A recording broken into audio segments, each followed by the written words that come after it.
vairs tālu Jāņa diena, līgo, līgo, līgo, Jāni.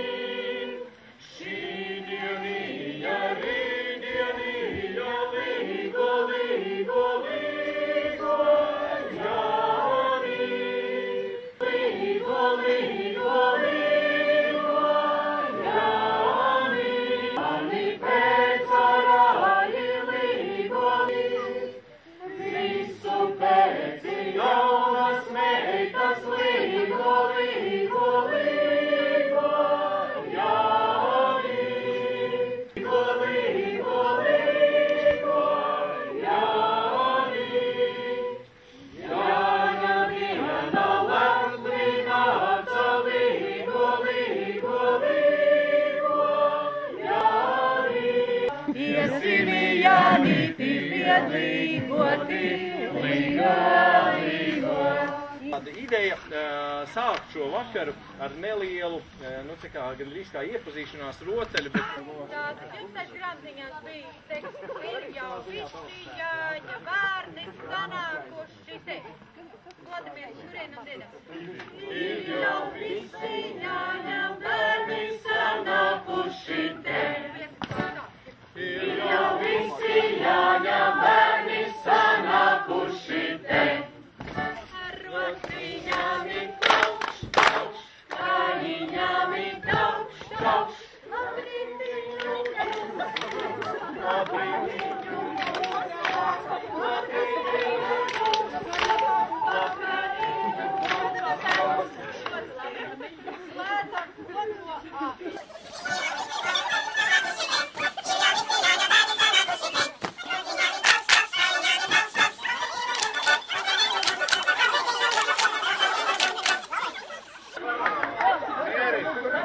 Ir jau visi Jāņa bērni sanākuši te, ir jau visi Jāņa bērni sanākuši te. Rociņām ir taukš, taukš, kājiņām ir taukš, taukš. Labrītiņu jums, jums, vakariņu mums, jums. Labrītiņu jums, jums, vakariņu mums, jums. Mazais, tu mazais, lielais Jānis kalniņā, es strīdēs savu visu. Lielais Jānis kalniņā, es strīdēs savu visu. Jāni trīni, Jāni trīni, Jāni visu. Jāni trīni, Jāni trīni, Jāni visu.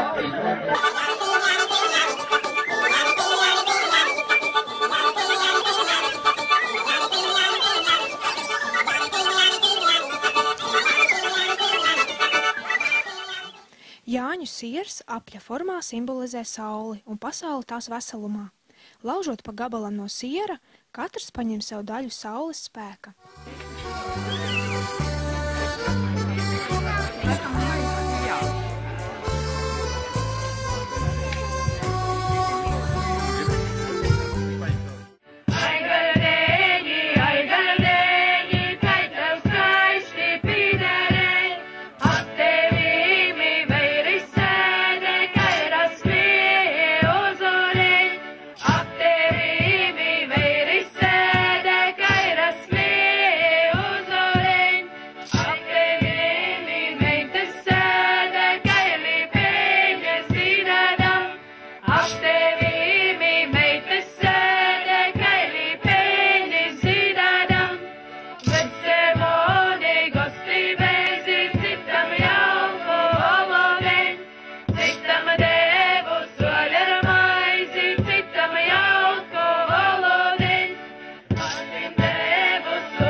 Kāpēc nepieciešama aplīgošana?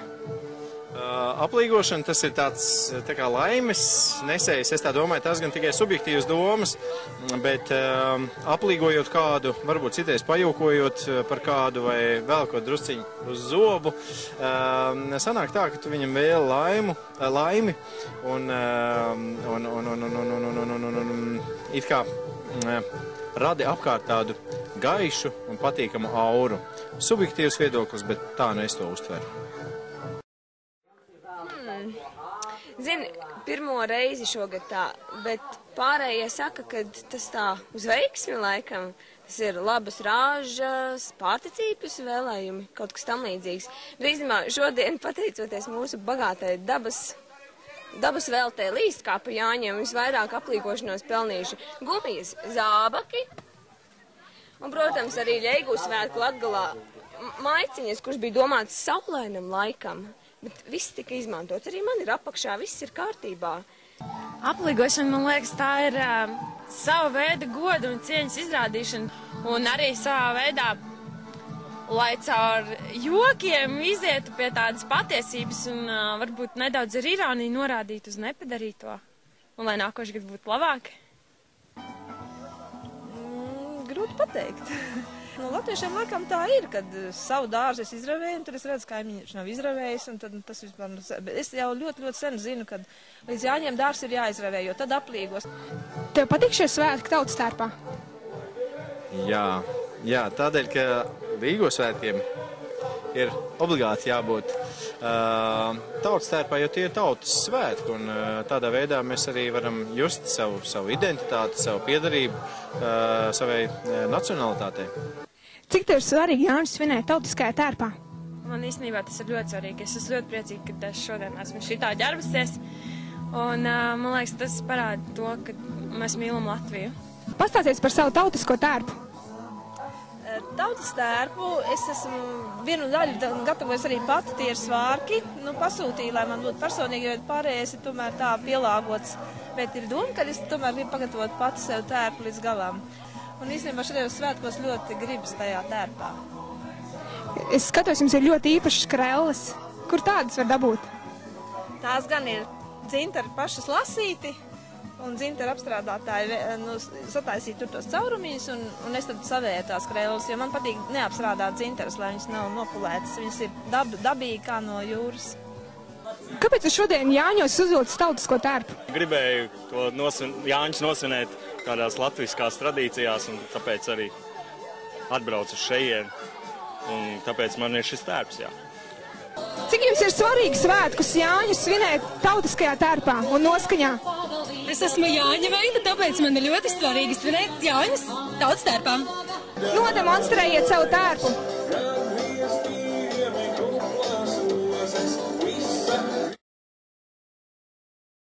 Tev tie zābakos ir tautiskās zeķis? Jā. Parādīs? Visnotaļ. Nē, nu, zemāk tur ir džinsi pāri. Cik tev ir svarīgi uzvilkt tautisku tērpu?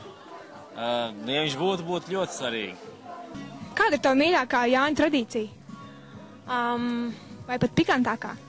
Pikantākā? Nē, es varbūt mīļākā, ko es daru katru gadu, tas ir pīlāču zariņu vienmēr pieliek pie visām durvīm, kas ir, lai ragans nenāk iekšā. Kā ir tradīcija, kad vainagā jābūt trejdeviņām zālītēm? Jāņos īstenībā trejdeviņi tas nozīmē ļoti daudz. Trejdeviņi tas ir nesaskaitāmi, un jo vairāk, jo labāk. Bet, ja es saskaitu, man varbūt ziedu nav tik daudz, bet lapu šeit ir daudz, un es teikšu arī trejdeviņi. Tas ir maģiski. Kāda ir jūsu mīļākā Jāņa tradīcija? Nu, īstenībā jau dziesma. Laikam dziesma, jā. Nu, arī uguns. Jā, dziesma un uguns, es teiktu. Pāri ugunskuram lekšana. Tu zini, ko tas nozīmē? Nu, ja tā tieši pajautāt, laikam nezinu. Kur dabījāt vainadziņu? Uzpinu vietējām pļaviņām. Ko jūs ziniet par trejdeviņām zālītēm savā vainagā? Nu, man tur nav trejdeviņas zālītes, man tur ir madara, un madara ir meitu puķa. Un jāmet šis vainadziņš būs pēc pusnakts kokā, un tad es zināšu, es tikšu pie vīra šogad vai netikšu. Mēģināt izturēt pēc pusnakts, jo es esmu cīrulis, man ļoti agri nāk miegs. Kādi tradicionāli ēdieni Jāņos? Nu, neīsti trūkstoši, protams, ka siers. Siers. Vēl varētu minēt sieru. Tev garšo Jāņu siers? Jā, protams, īpaši pašsiets. Vai tu lieki pāri ugunskuram? Noteikti. Kāpēc tas jādara? Es nezinu, varbūt, lai neko žodi. Varbūt katrā ziņā, lai nodzīvotu brīnišķīgu vasaru un lai jauki sagaidītu nākamos Jāņus. Jums kājās ir gumijas zābaki? Nav, bet varbūt, ka vajadzētu. Bet, nu, nav. Katrā ziņā šie Jāņi mani darīs gudrāku nākamiem Jāņiem. Kāds puķītis jūs iepināt savā vainagā? Pīpenes, madaras, āboliņu. Tas laikam pārsvarā viss. Man šķiet, ka vispār tā kopējā jautrība un tā vienotība, kas ir. Nu, tā nav varbūt nav tradīcija, bet tā varētu būt tradīcija visos Jāņos. Reti, kad tāda gadās. Kāpēc jāpušķo Jāņos māja? Un lai neredz, cik viņi nesmuka ir. Kādas Jāņu tradīcijas tu zini? Jādejo pār puguns, kur jālec. Sagaidīsies šorīt saulīt lēcam? Loģiski, kad es neesmu sagaidījis.